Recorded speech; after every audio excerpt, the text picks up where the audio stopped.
Man, the ocean's led to this crazy underground cave. Wow. What could be down here? Maybe there's rare jewels. Maybe it's the secret to Atlantis. Maybe I should take a look around. What's that sound? It's getting closer.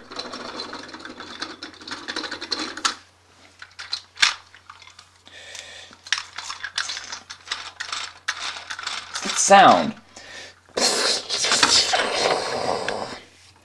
Wow, the passageways lead to the ocean? Man. Didn't know that underground could be such a crazy place. Right, now who's this?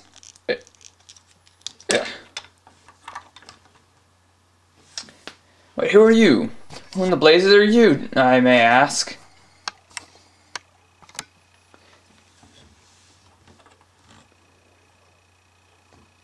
It's a clone! Ah! Ah!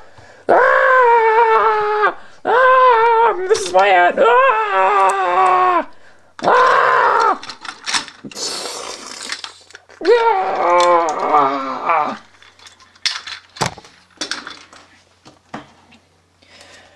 Hello and everyone, welcome to my humble little show.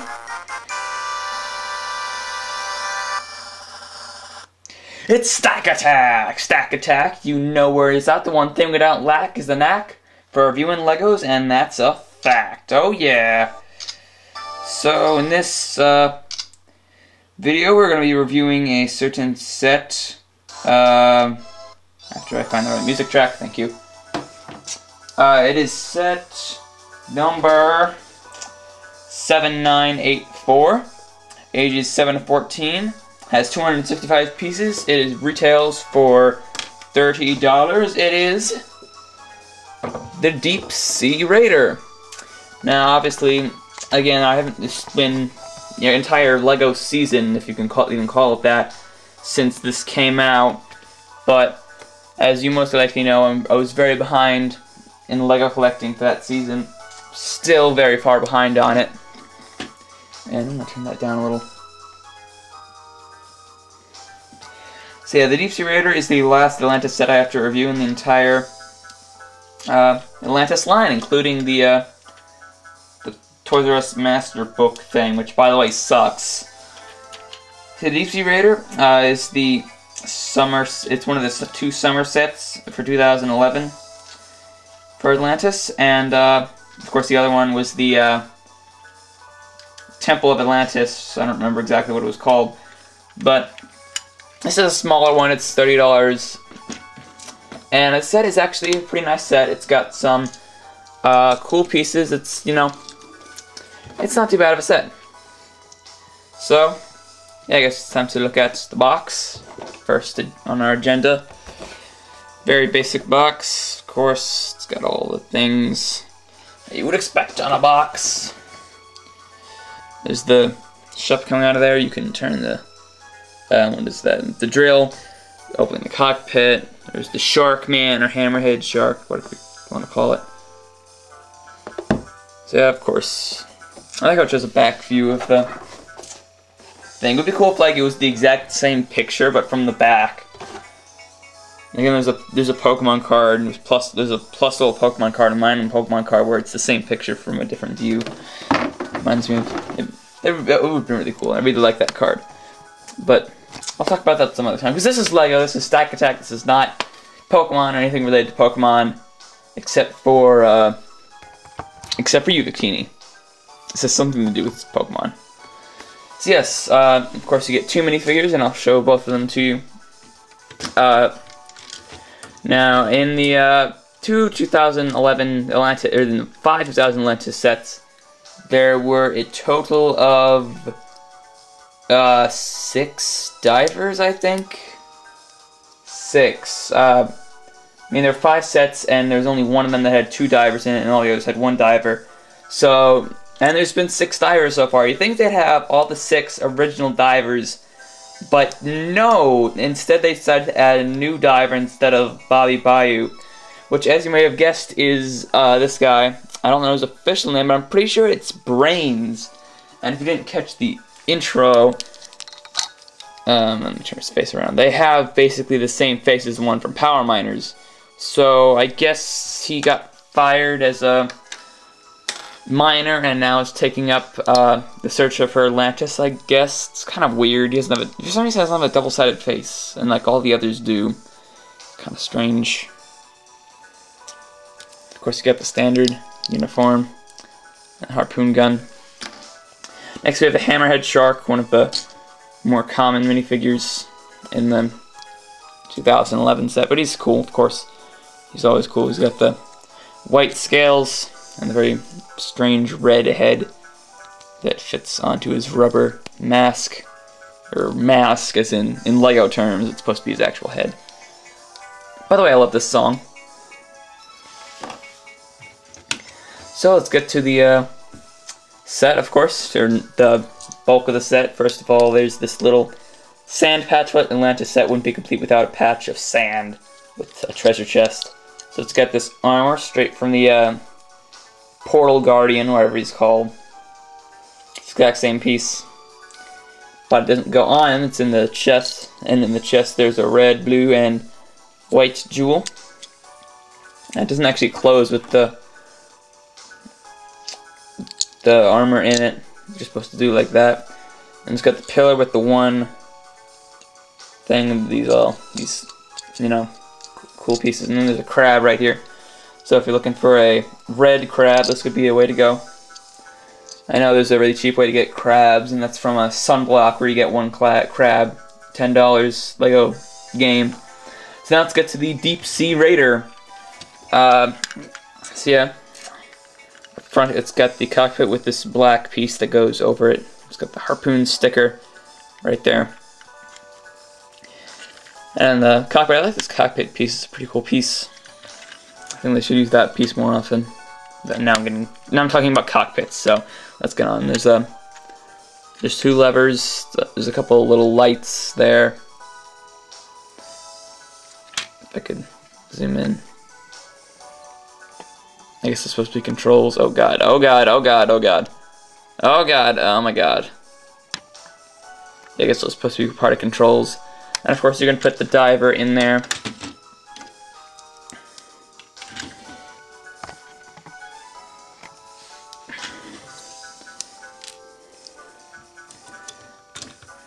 There you go, brains.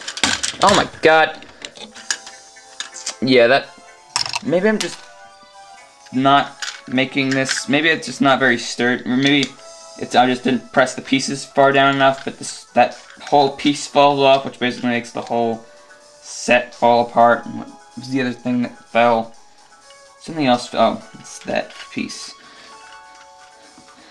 Man, it's like a freaking tradition in my videos to drop or break something.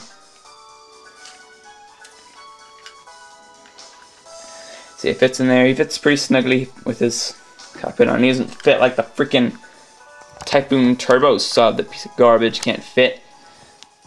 The minifigs in there for Jack. I hate putting the minifigures in that set. So you can kind of fit his flippers and harpoon in there. Slippers fit pretty nice, and his harpoon doesn't fit as great. Kind of sticks up a little bit, but cockpit does leave a lot of free room. But there's another place where you can put those, so don't fret. So this, yeah, and as I said, this part right here falls off very easily, so make sure to press that down. It's got the headlights, it's got the red and green lights, and I'm pretty sure that's not, the piece did not fall off, it's supposed to look like that. Just, that's what it comes like. See? See, and then there's a side, I like the side part with the pieces here and the stickers right here. They feel kind of rugged, I guess is the word. Over here we have the arm. We got one of those pieces for the shoulder joint, or shoulder, it's a freaking submarine. And then the hand is by a ball joint, which is kind of strange. I don't really like how they did that, but I guess it's fine. And the side has this mermaid sticker, which is kind of interesting. It's very shiny and silver. It's only got 3 fingers, which feels kind of awkward, honestly. I feel like they could have added another finger, because they have fit 3 fingers on just 2 studded areas. Like, just use one of those pieces like that one or that piece. That well, they work perfectly. You think they'd use that, but no. It just looks kind of awkward with only 3 fingers, like a cartoon character. I mean, these don't usually they only have 4 fingers, but still, even more cartoonish. That sticker there. And here we have the drill. You turn this piece back here, and it turns the drill, of course, just like all the Power Miner sets. Only has 1 flexing point. Pretty basic. So that's how you have these cool little turbine pieces with the propellers. There's these pieces again, straight at mostly Power Miners-esque pieces that go over the little turbines. Oh shoot! 2 times in a row, man. Dude. Yeah. So I like how they made that piece with that going over there, and then we have the flick missiles. It's gonna go behind the table. I just know it. Hit Space Invader. Hit the Space Invader. Didn't hit the Space Invader. But I was kind of not really at all close in any way. Sorta. Maybe. So that's the back. And then we have these 2 little propellers, or so you think. This part right here actually folds up. So yeah. Inside we have, first of all, we have this little mini submarine. This thing is pretty cool. It's basically exactly this. It's supposed to be like a little replica of the bigger version, which I think is a cool idea, right down to the drill. It's not just one of those spike pieces too, it's this new drill piece. So it's a pretty cool piece. I like how it's just like a perfect replica, except for this little antenna thing right there. And also in there is the box. Just take out and take off those pieces. There's some flippers in there. You can also fit his harpoon and his other flippers in there.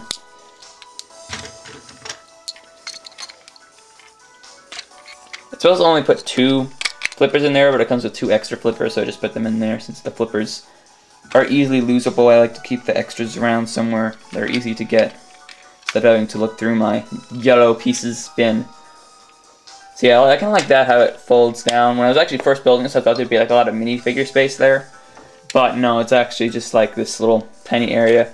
I guess I'll show you what it looks like when there's nothing in there.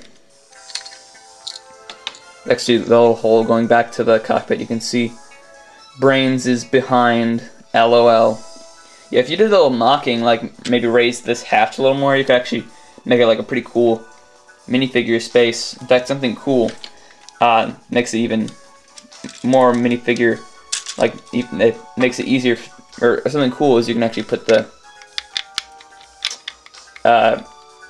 gear, or the headgear on the side. So, I just think it could be easily mockable to make it like that. In fact, I might actually try to do that, try to make it like very minifigure space, because I really actually like minifigure space and sets. Like, I really hated back in the day when you had to like take off minifigures' hair and sit them in really awkward spots to make them sit down. But you know, these sets aren't too bad when it comes to that. Like, you could fit a minifigure laying down probably. See, that's the Deep Sea Raider. And it dropped the mini Deep Sea Raider. So yeah, the $30 set, or $30 set in the Atlantis line. The last Atlantis set I have to actually review. So, I guess since it's the last Atlantis set I'll have to review. It's actually the only Atlantis set I've reviewed in Stack Attack. All of the others were in Brick Boy, but that Brick Boy no longer exists. He's now in the ocean hanging, or he's now in the ocean tied to 2 cinder blocks. Yeah, enough about my dark past. It's time for the present and the future. It's going to be the future when you guys are actually watching this. But yeah, let's get up the stack bar.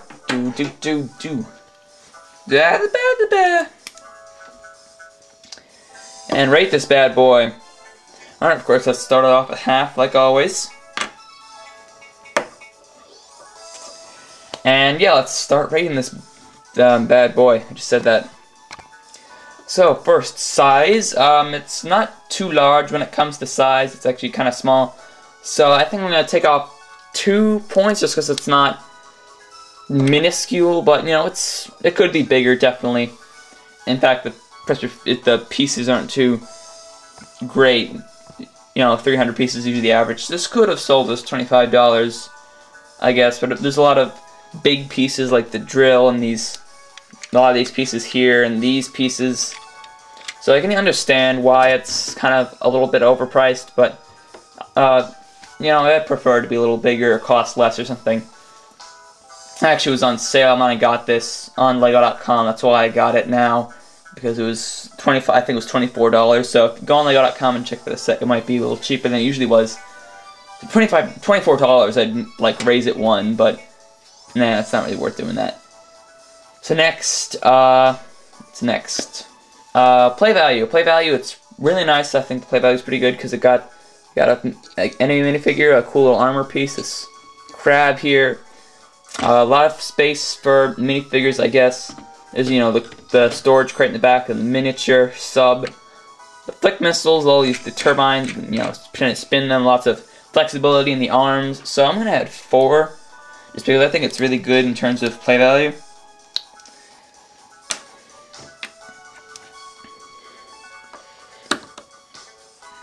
Next, what's next?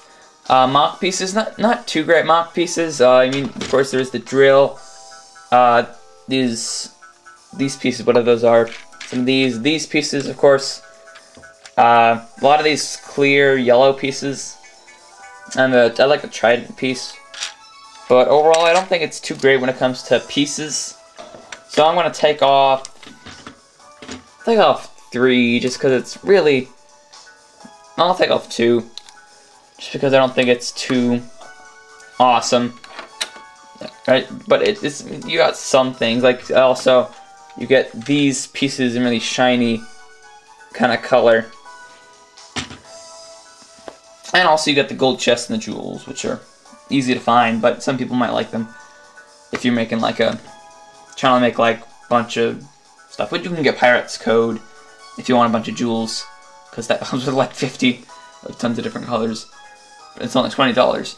And now, finally, for the what's next? What's next is the cool factor, and I think the set is pretty cool. Not too cool, but I think it deserves a +1, I guess. It's not too cool looking, honestly. I think there's the Angler Attack, the Temple of Atlantis, and possibly even the Deep Sea Raider a little better than this set in terms of cool factor, so I'm going to only add 1. So overall, it's 11 out of 20. It's a pretty good set. I do recommend you pick it up, but there's definitely some. Obviously, it's going out of stock. That's why it was on sale.